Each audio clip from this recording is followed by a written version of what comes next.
Broadcasting live from the Business Radio X studios in Phoenix, Arizona, it's time for Phoenix Business Radio, spotlighting the city's best businesses and the people who lead them. Business Radio, featuring leaders in the Arizona business community, working to build a lasting impact throughout our state through doing good business. I'm your host, Thomas Barr, Vice President of Business Development at Local First Arizona. We are a statewide organization advocating for and celebrating locally owned businesses, and we're the largest local business coalition in North America, providing resources to thousands of small businesses while raising awareness of the benefits of building a strong local economy. I'm so excited to have today Q, the founder, and Brianna, the CEO of Conceptually Social. Thanks so much for being here. Thank you for having us. Awesome. Well, I think we're in a very special place to have both the founder and the CEO of one of our favorite companies, growing companies in Arizona right now. Q, maybe starting with you being the founder, tell us a little bit about what Conceptually Social is and how you guys got started. Well, thank you. I will say I'll speak for Troy Watkins, our business partner, and he helped found the company with me about 10 years ago now, which is just crazy to think. We were both really approaching midlife and wanted to do something, as both of us being in hospitality and restaurant business for over 25, 30 years each. We wanted to do something that was a little bit more legacy for us and our families, and to take our careers to the next level and push ourselves beyond what we were accustomed to doing day to day. We, at that point, had identified that we wanted to start something local, a restaurant. We were looking for that right community and area, and we happened to run into some key people from downtown Phoenix and learned of what was coming on Roosevelt Row, and this was 2013. I remember. And we're introduced to you Yeah. very shortly after in Kimber, and it couldn't have been the best opportunity for us as a young company from a standpoint of really trying to take what we learned from some tremendous experience we both had, and some great operators, and take that and translate it into something that was uniquely us, and in a community that we weren't ready for, from the context to that was so passionate about supporting local business. Some of the other suburbs here in the greater Phoenix area never really showed us that true connection, and downtown Phoenix in general. And after meeting and really understanding Local First, but then seeing it within the community, we started what was a local restaurant company. And through some opportunities, we stumbled into catering, which it was my background as well. And it was through an opportunity that kind of popped up in the Monorchid Gallery, which was where our first restaurants were located on Roosevelt Row. And thus a catering company came to play. But just the timing of things and the kismet opportunities that we were finding ourselves in downtown was really what led to our company growth, whether that's some Uber individuals coming into one of our coffee shops and asking if we cater, to meeting some incredible and influential people downtown that have allowed us to even grow as a company. So it started there. Now we're growing to some new and fantastic relationships that we're excited about, that I know Brianna will talk about. But at the core of it, we like to say we're a local company that thinks a lot wider in the scope of what we want to be a part of. Wonderful. Downtown. Great way to capture it. I love that. Thank you. Brianna, we recently met, and I was so intrigued to hear Q, as he explained it at the time, saying he needed to bring somebody on board that had the strengths that maybe he didn't possess in a CEO, right? And I think that's so important as you're developing a company, developing a culture, doing business in the community, leveraging your own strengths, then also recognizing when you need more help. And so I'm really interested to hear from you, your perspective on coming into something, which, how long has it been now? Almost 2 years. Yeah. 2 years. So 2 years into it. What has it been like coming into a company that was 8 years old at the time and now taking it to new heights? Well, there's a lot I can go with there, but I'll say, coming from corporate America, and then I've had a lot of respect for both Troy and Q for years. I've known them for over 20 years. Grew up in the restaurant business with them, started with them back when I was 18, 19 years old in restaurants, and then moved on to the corporate side and worked for national, global restaurant chains. So learning a lot of that the culture and just the systems and processes from a corporate standpoint, I think is a lot of what they were attracted to in my resume. But I have been nothing but excited to kind of do my own thing and learn from them. And I think the biggest impact for me over the last 2 years that has really made me excited for this move and want to continue with this with growth with them is that, I mean, the reputation around the valley that they have. I was excited to get back into the Phoenix community, lived here for 30 years, but have been on airplanes for, 10 of them. So to come back to my home and really dive into this, this opportunity was great. But I highly respect that when I first came on board during the pandemic, they're growing really because of word of mouth, not a robust marketing team, not a robust sales team. It's really just the reputation they have in the valley and the referrals that they've been getting. So that's what attracted me to me most, and gets me more excited about our growth.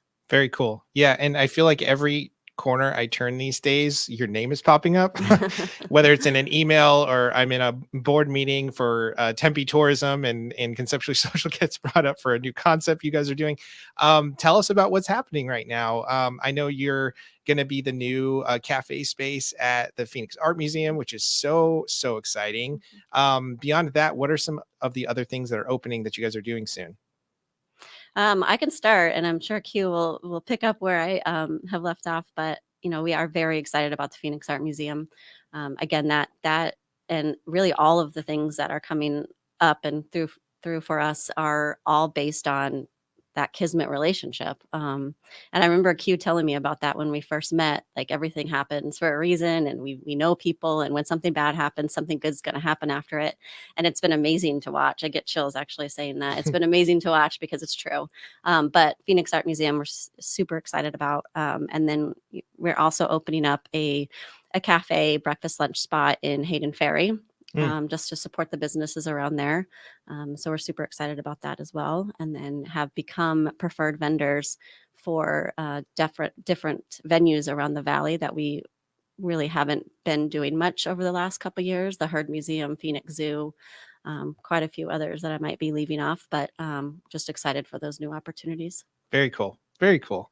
Well, Q, having founded the company and now seeing all the growth and all the great things you're doing, talk to us a little bit about that vision that you created in the beginning and how you've helped maintain that. What really sets Conceptually Social apart, and why do people want to do business with you?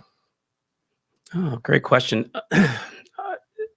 It started and was always going to be about us being a big part of community. And I know a lot of companies say that, and they mean that with well and good intentions. We've leaned into it through some great relationships that we have, whether they're civic relationships or local business or even influencer. But we're excited to continue growing within the greater Phoenix area, really doing interesting concepts. We really want to be purposeful in what we create as a brand experience, and in the food and in just all context to our service.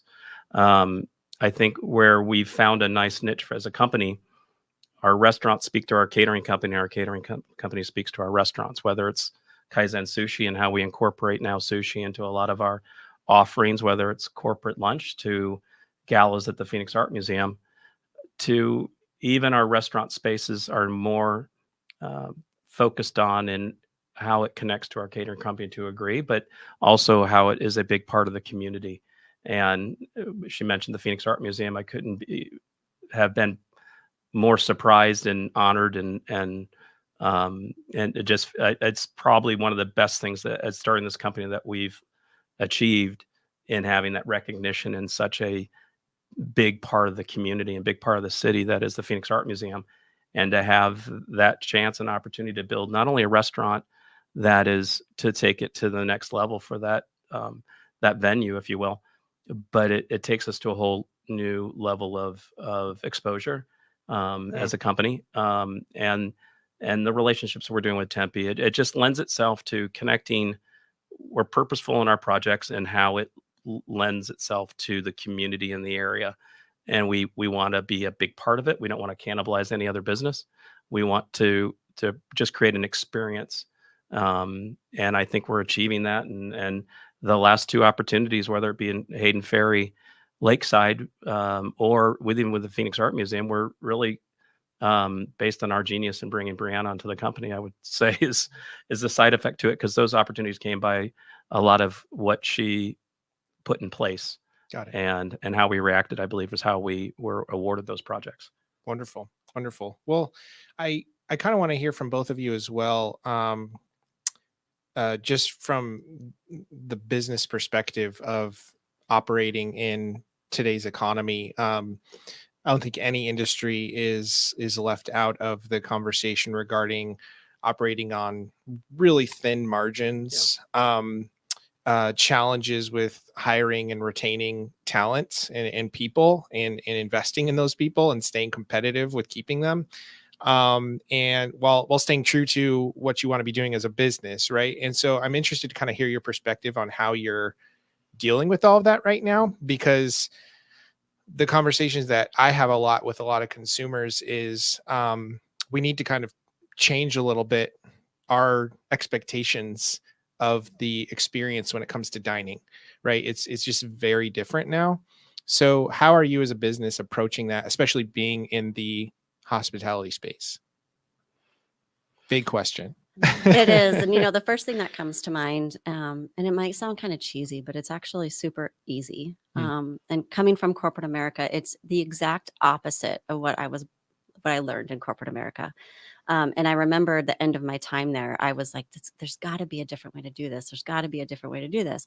And, there is, and we're doing it. And that's just authenticity and vulnerability and relationships, whether that's your customers, whether that's your employees.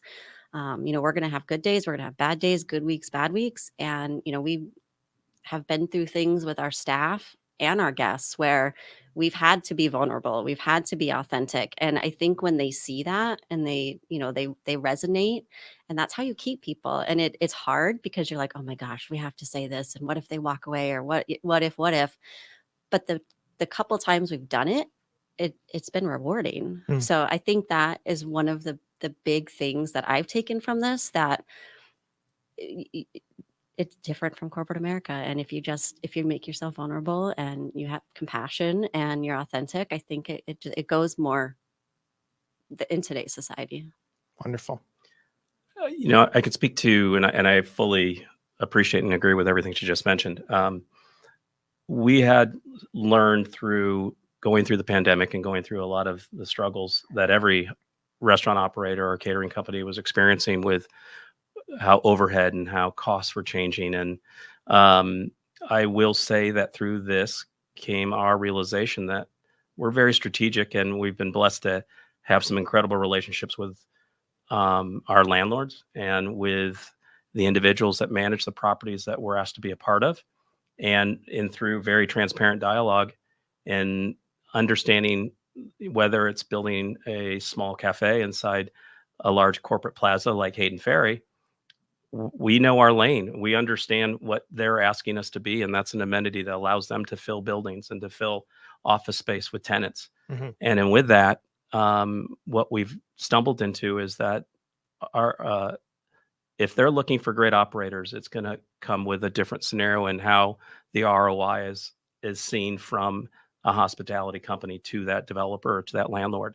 We are giving every reason for the tenants in their building to stay in their building, because they're treated exceptionally well, like they would be at a hotel or a resort, right, with service. And with that model comes the responsibility that they need to understand that we live on thin margins, and we need flexibility in our lease structure. And I will say, without getting into a lot of details, the landlords and the partners that we're finding understand that for us, and have created a runway that is, I would have never thought that we don't have the same overhead fixed costs that we normally have. Yeah. And that's utilities, that's a rent. And when you remove those burdens and those challenges, it allows us to continue to reinvest in great people and in great food, because our margins don't have to be so razor thin.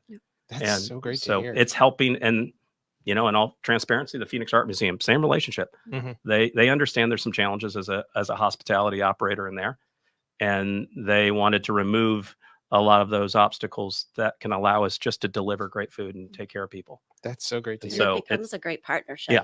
Yeah. Yeah. Mhm. Well, I mean, I feel like it's just about finding the right fit, right? Yep.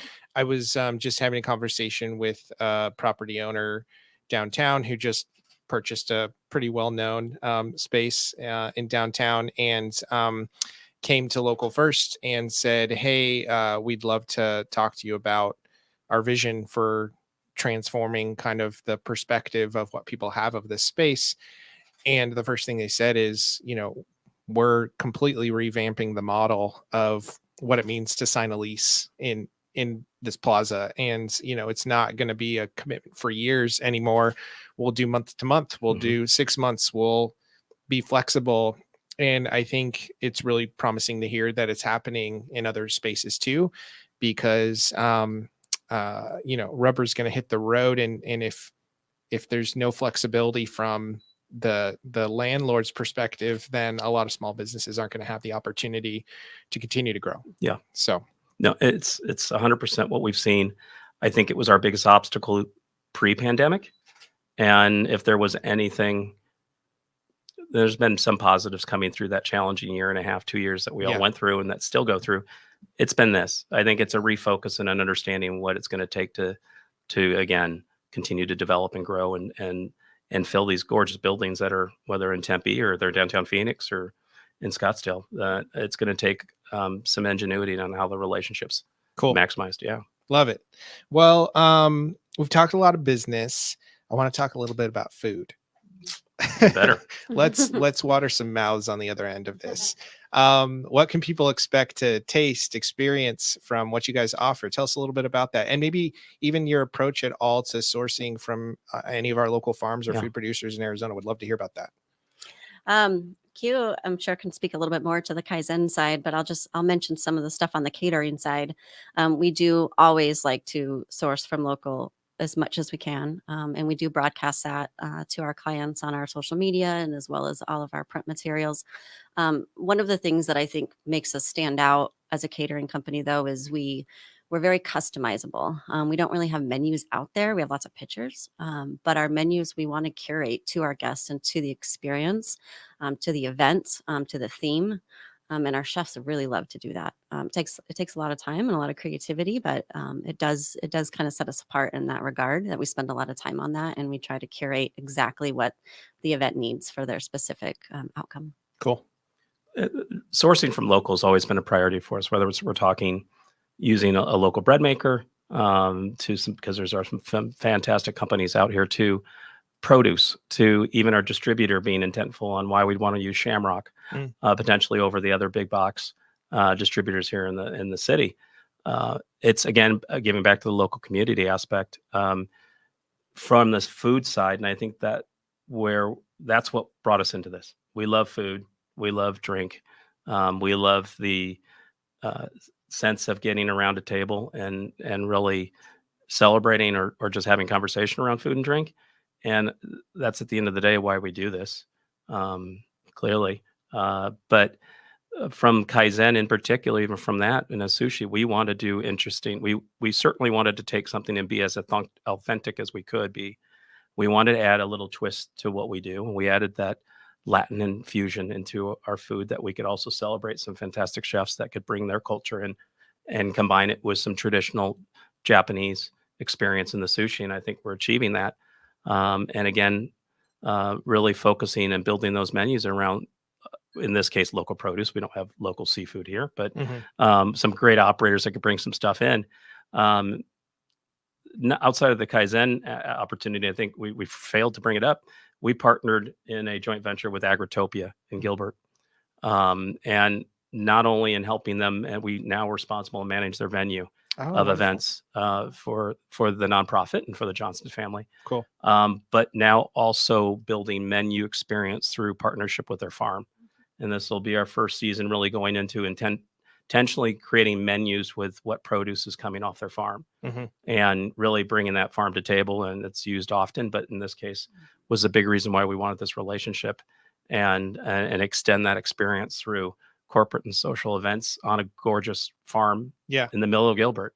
But it allows us to be more playful with food, to really be intentionally focused on bringing and supporting other local companies in our experiences, which is just as much of a priority as it is for ourselves and hiring great people with us. Yeah. Our vendor partners mean the world to us, and they're a big part of the responsibility we have on our day-to-day business. So that does touch our food, and it does touch our menus, and it's intentionally why we go after certain chefs, that they have that passion as well. Very cool. Well, I love to hear you're working with Agritopia too. They've been longtime partners of Local First as well. We were just out there not too long ago. We're making a new Small Wonders map of local businesses in Gilbert. And I hadn't been out there for a few years, to be very honest. And I was shocked that they were so intentional about the businesses that they worked into the bottom floor of the new development right across the street. Mhm. Yep. I mean, you've got Bunky Boutique, Why I Love Where I Live, Spinato's, like it just goes Barter Peixoto and shake, Coffee. even from the bar side. Yeah, Yep. like on and on and on. It was like they did not miss a beat Yeah. when putting that together. And it was pretty incredible to see. I kind of got chills walking just down the line of businesses there. It was pretty cool. And that's where we resonate, we connect with, and we love seeing operators and property owners and big that family in particular being very integral in the growth of Gilbert. But even from now that what we're seeing in Tempe or in any other area, very intentional desire to have local food Mhm. and local drink. And I've been doing this a long time, and that's been more of a commonality now than it's ever been. I haven't seen it like that over the decades. So it's fantastic to see, not just for us, but there's so much great food out here, locally made and in small company, that it's exciting that we're giving a better lane of ramping into growth. Cool. Yeah. So kind of bridging from that, one more question for you, Brianna. What do you like about doing business in Arizona in particular? You mentioned past life, traveling around a lot, bringing it back home, which is actually a story I hear a lot lately. People getting sick of the corporate life, and then they bring it super hyper local into their next move, which congratulations on coming full circle. But what do you like about maybe not even just personally doing business in Arizona, but doing business here as a company? There's a lot. I think the first thing that comes to mind are the relationships, being able to, whether you go to the grocery store, you go to church, or you go, walking your dog, to going to work and going to a coffee shop. There's just so many connections. And I know not just in the restaurant business, but we joke that the restaurant business is actually a pretty small community nationwide, but especially locally. And I don't feel, I feel welcome, and I feel a very big sense of community in Arizona, specifically in Phoenix and Tempe. And it feels like everybody's out doing business and doing it the right way and trying to support each other. I remember my first couple weeks with the company with Q and Troy, and Q's introducing me to all the who's who in downtown Phoenix, and they're just meeting me for lunch. And I kept thinking, well, what do they want from me? Like, they've got to want something from me. And they genuinely didn't. They just wanted to help me. And almost everybody, in fact, probably everybody at the end of the meal or the drink or the lunch that we were doing, just would say, how can I help you? And I was blown away with the authenticity of they genuinely want to help other local businesses. And I thought that was really cool. Yeah, I agree. I tell people all the time, and sometimes I'll get introduced to people who have just moved here, and they're like, oh, you got to know Local First, and I'll have a conversation. And the thing that I typically share is what I've seen, because I'm born and raised here. I've seen what sets Phoenix and Arizona apart just as a larger community is that you can pretty much tap in to the community very quickly, and there's not a lot of like rings to kiss and hoops to jump through in order to get things done and work with people. Like, it's not very common that you could live in a greater metropolitan area and be like 2 people away from each mayor, like pretty quickly, you know? 100%. Yep. I jump into that with saying I think that's uniquely, whether it's Arizona or Phoenix in particular, we're a very large city, but at the same token, we're that red tape and that connection to our civic leaders and every aspect of our community through Local First in many, many ways. This city is so at the early stages of what it's going to become in just its contribution to the country. But I grew up in Chicago.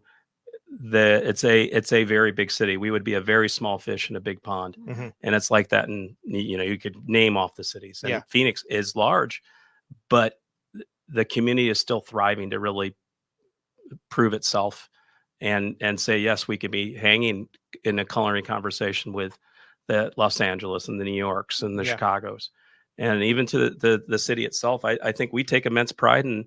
It was certainly a big reason when we connected with Brianna, but the sheer fact that there are so many women in leadership positions within the state and in the cities that spoke to us, and it continues till as a business person in the city, and as a minority and woman-owned company is a critical importance to us, and I think it resonates and connects to this new Phoenix and this new Arizona. And it wasn't like that, 20, 25 years ago, right, and more. So excited to be a part of that new growth and a new identity, I guess, for the Phoenix area and for Arizona in particular. Amazing. Love it. Well, on a final note, what can people expect from you coming up next? Any cool things we haven't talked about yet, or things you guys are working on in the next few years that we should be expecting? She's holding me to the, I can't release something that I probably want to. We're looking and we're excited. Obviously, the Phoenix Art Museum, I'd love to share the name right now, but we're keeping that under kind of on the DL stay tuned for the name stay tuned release. for that. That'll be opening next year. Cool. Very excited for that restaurant, what it's going to do to the community. Obviously what we're doing in Tempe with Silo and really being able to get to know the Tempe city in itself, but growing our Kaizen brand. We'd like to find that next location for 2025, and be outside of the downtown area, really explore other areas, and then some great relationships in different lanes that we haven't been in with some pretty outstanding companies and schools that we'll be excited to announce in the next month or two. Cool. And so, we're just continuing to try to take care of people. So TBD, but don't lose sight. There'll be a lot soon. No, hopefully so. Love it. Well, thank you both so much for being here today and all you do. I'm just so grateful for the partnership and the opportunity to work together. And if you're listening and you have not reached out to Conceptually Social yet to cater your next event, you will not regret it. We've done it at Local First. Great customer service, great food, great people. Again, just thank you both for being here today and all you do. Well, thank you so much. We hope you listening today were inspired, listening to a couple of leaders working to leave a legacy here in Arizona through doing good business. We'd like to thank our sponsor, Phoenix Business Radio X, for hosting us, and all of our legacy partners at Local First Arizona, including Conceptually Social. This is Thomas Barr from Local First AZ, reminding you that if we want to build a better Arizona, we need to connect deeply with the local businesses that make us proud to call this place our home.